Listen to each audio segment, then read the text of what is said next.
Welcome to our channel. Today's real-life story is about family, identity, and the moment a marriage reaches its breaking point. Let's begin. I divorced my wife because she wanted to give our daughter the last name of her deceased ex. My wife and I had struggled for a long time to conceive due to an injury I suffered in my youth, but after 3 years we finally had a daughter. 3 weeks ago, she and my wife came home from the hospital, both healthy, but since then I have been sleeping on the couch because of an argument over the baby's last name. Before our marriage, my wife had been in a long-term relationship with a man who died from mental health problems after serving overseas. She has a 12-year-old son from him, and he carries his father's last name. Now, my wife wants our daughter to have the same last name. She still uses her late ex's surname herself so that her son does not feel out of place in the family, and also because she claims it sounds better than mine. I tried to find a compromise. Since I have practically raised her son, I suggested that he could take my last name so he would not feel left out, and then she could also take my surname. She refused, saying her son has always had his last name and does not need to change it for me. She explained that the children have different fathers, so it is normal for their last names to be different. Then I proposed giving our daughter my wife's maiden name, adding mine with a hyphen. In that case, her son could also have her maiden name plus his father's surname, and the children's names would almost match. She refused again. The name registration was supposed to take place on Thursday. I suggested we register the baby with my last name for now and then go to family therapy. She refused, saying, "This is my child. I carried her and gave birth to her, so I should be the one to decide." Then I asked her son how he felt about his sister having a different last name. He said he did not mind because he knows who his father is, but also considers me his dad. I told my wife this, but she accused me of manipulating her son. 5 days ago, we had a major fight, after which we barely spoke. I did not want to keep arguing. This should have been the happiest period of our lives. 2 days ago, I gave her an ultimatum. Either the baby gets my last name or we get divorced. I said, maybe your late husband can help you raise her since you do not even want to acknowledge me as her father. She called me manipulative and said it was unfair that she could not choose both the first and last name for our daughter. When she was pregnant, all of her name suggestions were female versions of her late ex's name, Alexia, Alexandra, Alexis, all in honor of Alexander, her ex. If the baby had been a boy, she wanted to name him exactly the same as her ex. Today, I called my lawyer and my wife overheard it. Now she is accusing me of cornering her over a last name, even though in the end we chose her option for the first name and my choice only became the middle name. Quick update.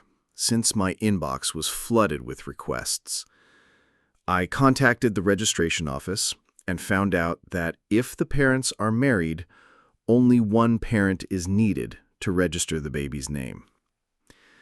I decided to try appealing to my wife's sense of reason and arranged a meeting with her parents, my parents, and the parents of her late ex. Her sister also joined. During the discussion, I learned that only my parents and 3 of my siblings supported me in wanting our daughter to have either my surname or my wife's maiden name. Her family, including her parents, sister, and other relatives, sided with her, saying that she carried and gave birth to the baby, so the decision should be hers. To my shock, her late ex's parents not only supported giving our daughter their surname, but also revealed the truth about her choice of first name. The name I had agreed to wasn't just a feminine version of her ex's name, it was the exact name her ex had wanted to give his own daughter if he ever had one. When this came out, she blushed. I asked her directly, "Do you think it would be fair if I named our daughter after one of my exes?" She shot back, "You only have 3 exes, and 2 of them have the same name, and both names are terrible."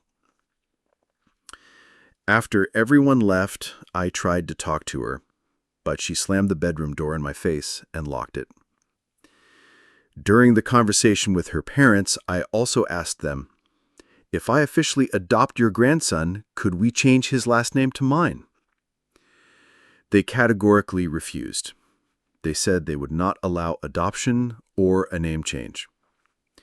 Then I asked, "Why do you think it's fair for my daughter to have your surname?" They said their grandson is closer to his sister than I am to her as a father, and that children should have the same surname. They also mocked my choices for the baby's middle name and last name.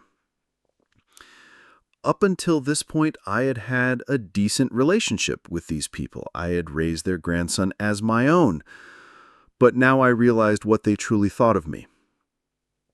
The next morning, my wife did not come out of the bedroom. I left her breakfast at the door, hoping she would calm down so we could talk before the registration. Later, her friends started calling me, asking why it was so important for me that the baby have my surname, saying it's the year 2025. I explained my point of view, but they still thought I was being unreasonable.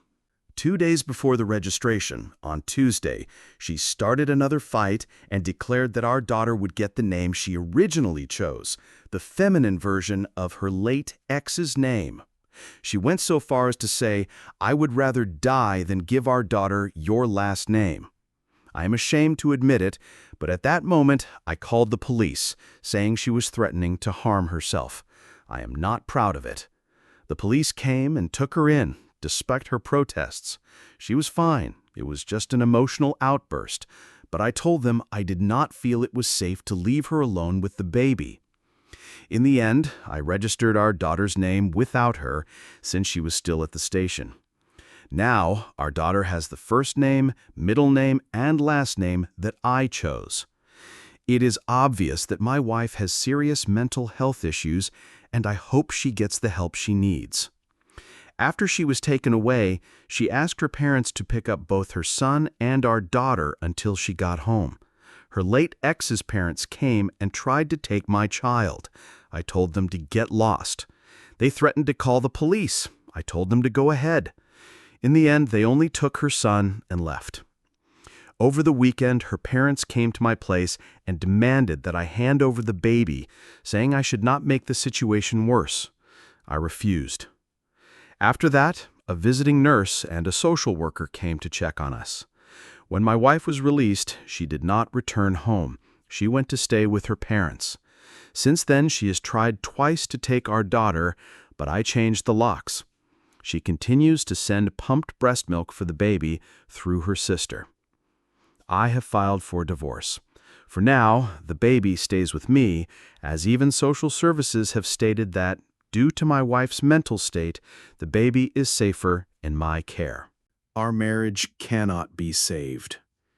I doubt she ever truly loved me. Since all of this happened, many other things have come to light. I will always love her son and hope that, when he grows up and can make his own decisions, he will choose to come back to me. But as my lawyer told me, I should not pin too much hope on that.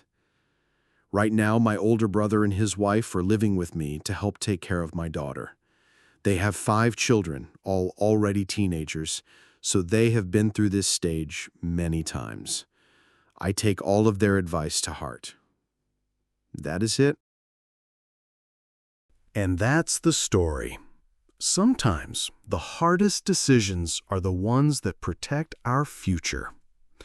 Thank you for being with us today. See you in the next stories.